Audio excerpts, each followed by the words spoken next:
They try searching themselves. People like Ray Martin, for example.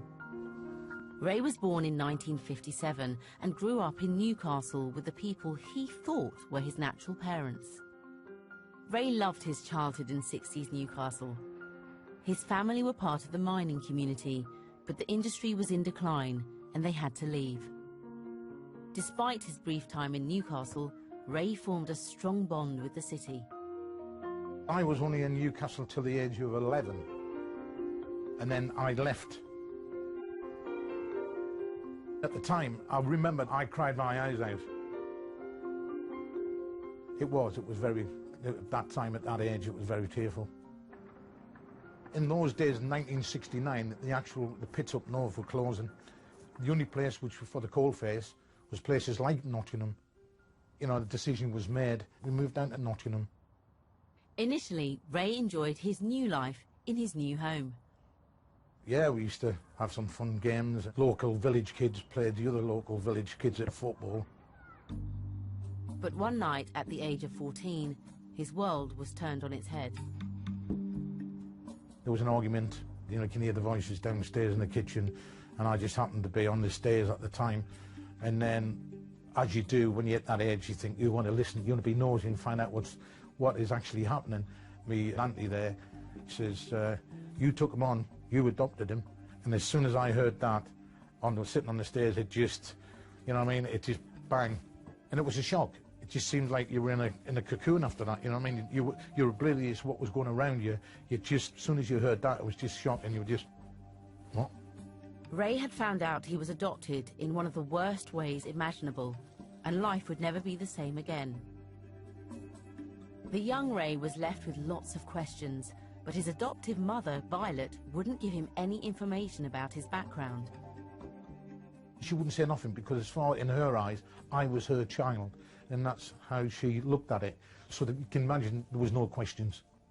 She'd done the best, and I was quite happy for what she was given to me and the surrounding people around me. But at 16, Ray was ready to leave home.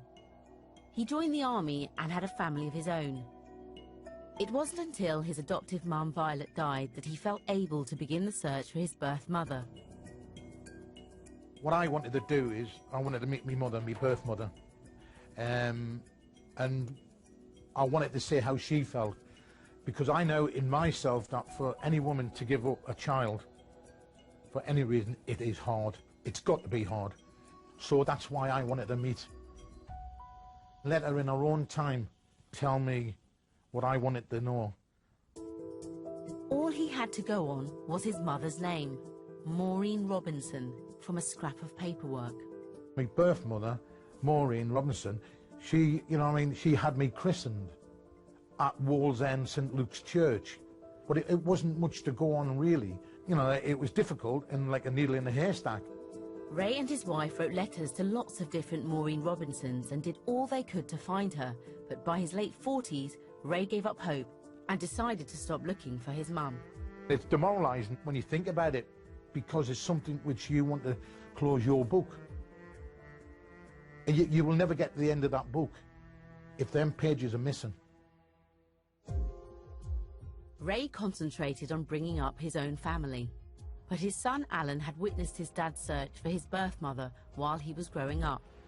And when he was old enough, Alan decided his dad shouldn't give up hope and restarted the search for Ray's mum.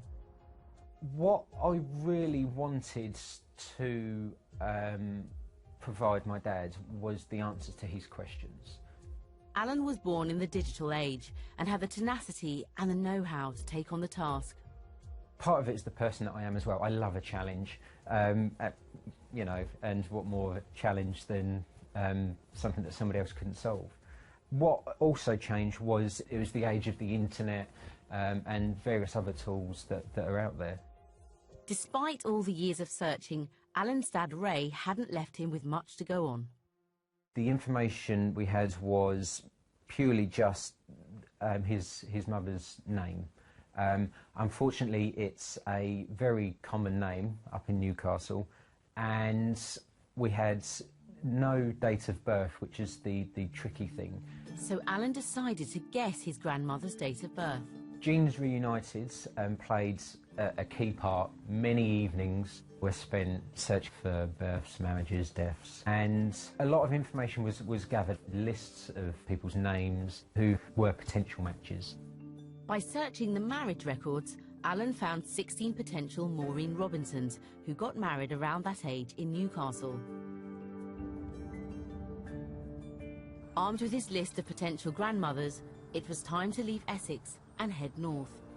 The next step was a field trip to Newcastle, in the hope that we could go up there and find who else she lived with at the time and work backwards from there. Alan searched through the electoral rolls, but failed to come up with any new information, until a crucial meeting with social services finally revealed exactly why his father had been put up for adoption. I suppose for you it was quite nice to gain an answer to one of the questions of why you were given up. Yeah, that's right. What we were told was it wasn't just like open the door, kick the backside, and that was it. It wasn't like that. It was totally different. It was due to illness within the family, and that's the reason why. And those days and times in the 50s, when the member of the families are ill, and it's hard for them to keep the family going. Yeah. And so that was the best option. And when I got adopted out to my birth mother's best friend. Most intriguingly of all, Ray had always thought he was an only child, but on the paperwork there was a hint that he might even have siblings. They wasn't sure at the time how many it was, but I think there was an indication that there was other siblings, brothers and sisters. And I think when you're on your own, you're being brought up on your own as an only child, and you find out there's more than one of you. Yeah, it's a certain shock to the system, but a good one at that anyway. And the adoption papers held one final critical clue. Ray's father's surname was Robson, a common name in Newcastle, but at least it was a name. How I felt was, oh, we're getting closer. Well, we're getting closer to trying to find a family and that. Armed with this new information, Alan checked the 16 marriages involving a Maureen Robinson, and one of them came good. Luck has it that there was one that had Robson as the surname. So that was the first point. It was let's order that marriage certificate and see what comes back. Only by matching up the signatures on the marriage certificate and the adoption papers would they know for sure that this was Ray's mother. But for now, all they could do was wait for the certificates to arrive. In Newcastle, Ray Martin and his son Alan were finally close to a breakthrough in their search for Ray's mother. All they needed to do was see if her signature on a marriage certificate matched the one on Ray's adoption papers. The marriage certificate came back. Comparing the signature of what was on the marriage certificate to the adoption paper was exactly the same. And that was like the eureka moment. It was like, yes, finally. And from that marriage certificate we have a date of birth and just, you know, it was incredible. But the joy was mixed with sadness, as Ray soon discovered that his birth mother Maureen had died 20 years earlier. You tend to feel a bit down on that one because they're the people which you would like to ask questions to because of what happened in the past. But yeah, you know, that was the downer on that side. But while the news of his mother's death was a huge disappointment, Ray also discovered that he has lots of new siblings. I'll never forget the day when the social worker told me, she said, I've got some good news for you. And I says, yeah. He says, yeah, so just managed to track one of your sisters down. I says, what? She says, yeah. She says, I've been speaking to her and she's excited. She's excited as well. And she said, it's not just one or two, there's 6 years in total. I was gobsmacked. And she said, are you all right? She said, you're not driving? I says, no, I'm not driving, parked up. But if I was driving, I probably would have shot through this lady's hedge and straight in, sitting in our own living room with my car. It was now down to Ray to pick up the phone and talk to one of the 5 brothers and sisters he never knew he had. So I was round Alan's and I said, right. And I just sat there for a few minutes and everybody going, they were excited. They were going, are you going to make this phone call? Come on, you're going to make that phone? I said, yes, I'm going to make the phone call, don't worry. And I do believe at the time Alan went into the cupboard and got a small glass of whiskey. He said, that's just calm your nerves. I said, I'm fine. And the thing about it is, I was fine with it. Picked the phone up, and I was sitting on the table in the kitchen there. I rang it up, and they were looking like this, you know, and I says, hello? I says, is that you, Sylvia?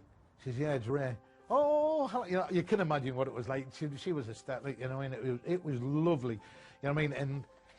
And we talked on that phone like we've known each other for years. It must have been about an hour or so, or a bit more. We didn't bother about what the phone bill was. It's just, you know what I mean? It was brilliant. It was fantastic. For Ray, this was another unexpected turning point in his life. Out of the blue, a whole new group of brothers and sisters. Ray's met his new siblings already, but today he's made the trip up to Newcastle to see them all for a very special occasion. Oh, no, it's done, you're right. All right.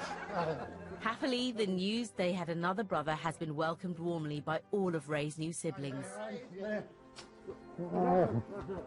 We're just shocked. We were just happy. It was everything together. It was amazing, really amazing. Hello. 50 odd years is a long time. 53, 54 years, not seen your brother for all them years. Richard used to always say, one day he will be back in the family. Ray may never have met his mother, but his brother always knew how she felt about putting Ray up for adoption at just 3 months old. Reunited was actually sent off to one of my mum's best friends, because at the time my mum couldn't actually, it wasn't so much she couldn't afford to look after him, it was just that our ill health was preventing things. And Ray actually went to Violet's, which was my mum's best friend, and obviously it was a hard thing for my mum to do by letting Violet keep him. And obviously it's hard for any mother to let their kids go. Violet couldn't have kids of her own, and she got attached to our Raymond when he was little. And obviously from then on, I never seen Ray. Ray's mother had contracted tuberculosis, or TB, a disease which affects the lungs and respiratory system. Highly contagious, TB for years had been one of the main causes of death in Britain. And even at the time of Ray's birth in 1957, it killed nearly 5,000 people a year. In the late 1950s, there were various cures and vaccines in development, but at this time, the NHS was only 8 years old and the welfare state still in its infancy.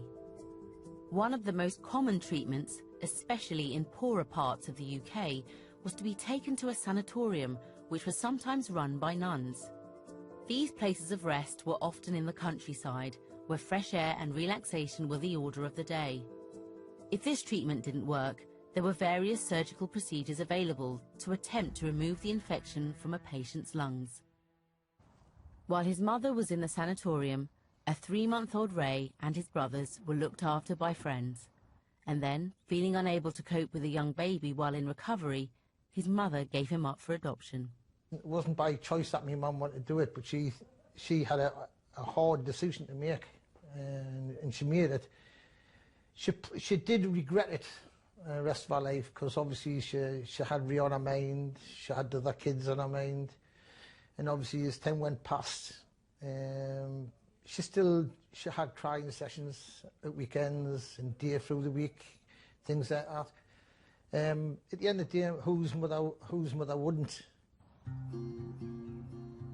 Ray's oldest brother Jim died in a motorcycle accident when he was in his 30s. And only months after Ray's reunion with his family, a second brother, Brian, died of a heart attack. Sometimes discovering a whole new family means having to say goodbye to some of them. And today, Ray and his remaining brother Richie are planting a tree in Brian's memory in the front garden of his house, where his widow Bev still lives. Should be all right.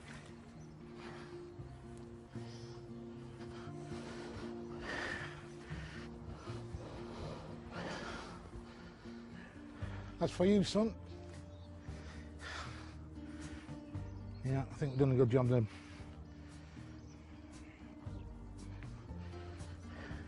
There you go, Bev.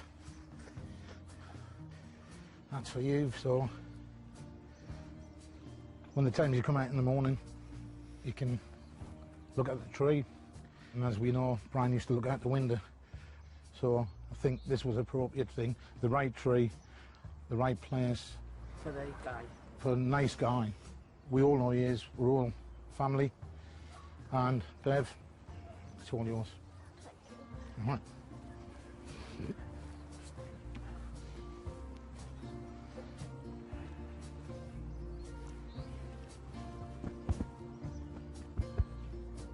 Yeah, I think it's a good tribute.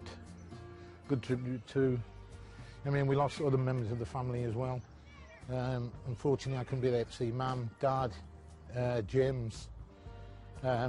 Saw Brian for a certain length of time, but I think overall we started the journey, and I think now we've got the end of the journey. I got what I wanted. It's been hard, more ways than one, and I hope that if this helps others to find their siblings, their family, then for me it is sweet, absolutely sweet.